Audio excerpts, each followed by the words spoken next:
Hi everyone. In this tutorial, we'll be taking a look at the NVIDIA Isaac simulator. So we'll be looking at the Unity 3D simulator using Isaac. We'll take a look at what an Isaac node is, what the NVIDIA website tool is, how to configure the node parameters, and what the structure of a node looks like. So Isaac is this very new simulator developed by NVIDIA, and it's used for simulating indoor robots. So we can see in the overview page that it's mainly used for manipulators and also for indoor robotics. And it's useful if you want to try demoing your algorithms in a simulation environment before directly deploying it on the Jetson platform. So most of Isaac is closed source, but it provides many useful applications which we can use for controlling our own robots.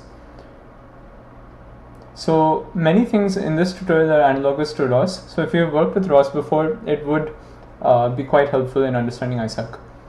So you can see how to install Isaac from the web page over here. You might need a license, which you can request on the website through the developer website. But in this tutorial, I've already set things up, so we'll start from there. So when you download Isaac, you'll find one zip file for the Unity 3D simulator. You can also use the Omniverse simulator, which uses ray tracing, but that only works on certain GPUs. So the Unity 3D simulator might be more accessible, as it will work on more different kinds of NVIDIA GPUs, because without RTX you won't be able to run Omniverse. So I'll just load the simulation environment. So this is what we'll be using for simulation. We're going to be driving this robot here, the NVIDIA Carter, to a position on this map. And what we'll be developing in this is our own goal generator. So the goal generator just tells the Carter where to go, and then the Carter uses its own controller to reach that point. So this should give us a good starting point for developing our own more complicated nodes in the future. And the next thing we'll do is we'll start the node. So Isaac uses the Basel build system, and this is how all Isaac nodes are developed. You have to first write a JSON describing the application, and then C++ or Python for the actual code. Basel is then used for building. So I've already built the app before, so it doesn't need to compile again. Otherwise the build times can be rather long.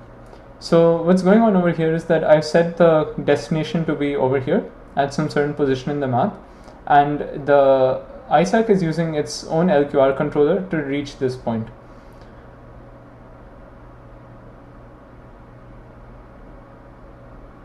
Alright, so it successfully reached where it's supposed to, and now it's aligning itself to the orientation we gave it. So that's all our node does. It's quite simple, and we can take a look at website. So website is NVIDIA's tool for visualizing the status of a given Isaac application. So we have a few components here which are important. The first is the app graph, and the app graph gives you the list of nodes which are currently running, and these nodes are quite similar to ROS nodes in that you can have like a single node for each sensor, for example. So the flow over here is fairly simple. The simulator is giving us an IMU, so this is why you can see simulation.imu over here, like a virtual IMU, and that's going to its own IMU filter for filtering out the data, and then we're feeding that into the odometry node, and then the odometry node is used for the LQR controller. So this is quite a complicated graph, but fortunately most of this has already been set up for us. So I'll be going through that in the second part of this tutorial. The other thing which is important is the pose tree. So similar to how TF in ROS gives you the relative frames, like the relative coordinate transforms between different frames in your ROS node, we have the pose tree which gives us the relative transforms among different nodes in our simulation. So that's the pose tree. You can click on each node for seeing what those transitions actually are. Then the other things are the planner view. So this I can show you in action after setting a new goal. So we'll go to our goal generator node, which I've made over here, and we'll change the desired position. Let's say we want the robot to now go to 10,5. So we change the position to 10,5 and then we press submit. And now you can see here that the robot is now moving. So the map view and the planner view will update accordingly with the new goal. So you can see here that the new goal is now here and the robot is now moving towards it. And all of these are affected in the map view, the localization view, and the planner view. So the map and planner view are created using the local map, which the robot sees using its 2D LiDAR. In case you attach cameras to your NVIDIA Carter, you can also see the output of the camera feed in the website tool. So there are many parameters here which we can adjust. This is just a small overview of the kind of things which you can change. You can even change parameters of the LQR controller in case you want the robot to go faster, or you want to change the velocity profile which the LQR controller tries to follow. Alright, so let's take another look at that. So let's say let's go to goal generator again. Okay, I think it's a bit slower. So another thing which I'd like to mention is that ISAC is very resource intensive. Even now you can see that this is using several gigabytes of RAM. So I think you would need at least 32 GB to get this to run properly. Anyhow, the simulation environment gives you a few more interesting features. Like you can randomize obstacles in your environment by pressing the R key. And this is useful in case you want to try seeing the robustness of your planning approach. So currently the window in which randomly generated obstacles are created is over here, and you can configure that by changing those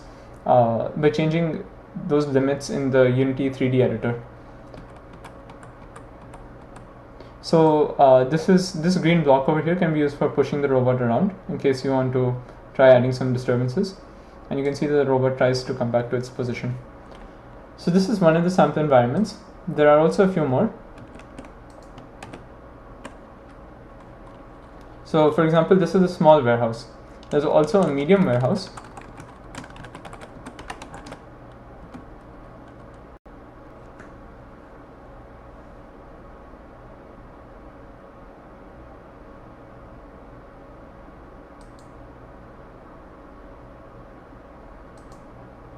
Okay, I think it takes some time to load. And yes, so this is the medium warehouse, and you can see here that this environment is a lot larger, and it could be an interesting tool for seeing how robots work in these kind of environments. So you can see here that you can articulate the camera, you can make it move around, and this robot here is the Carter, which we can use for controlling. Okay. So that's just a quick demo seeing what the ISAC simulator can be used for. In the next part, I'll be introducing you to some of the code and how we can work on developing it. Thank you.